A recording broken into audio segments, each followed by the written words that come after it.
رائے کا احترام، مشورہ، انتخاب، صلح، جمہوریہ، راویہ، کثرت رایہ، نمائندہ۔ آج ہم نے ایک نئی بات سنی ہے، بڑے مزے کی بات۔ عدنان نے گھر میں داخل ہوتے ہی بڑی خوشی سے امی کو بتایا۔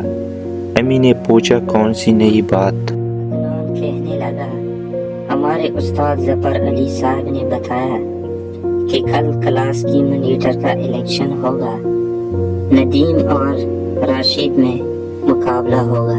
امی جان، واہ، یہ تو بہت اچھی بات ہے۔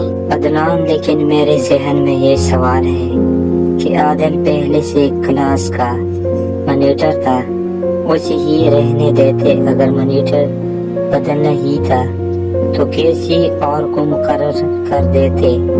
الیکشن کی ضرورت آخر کیوں پیش آئی؟ امی جان، بیٹا، ہمارے پیارے نبی حضرت محمد صلی اللہ علیہ وسلم کا فرمان ہے کہ ہر کام باہمی مشورے سے کیا کرو۔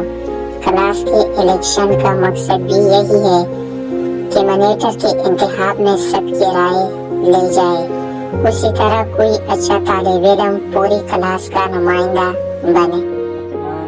امی جان، ہمارے استاد صاحب نے تو کہا تھا کہ آپ ووٹ دیں گے۔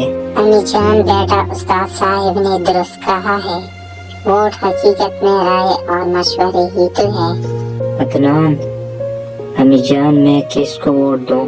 امی بیٹا، آپ جس کو بھی ووٹ دیں اس میں چند خوبیاں ہونی چاہیے۔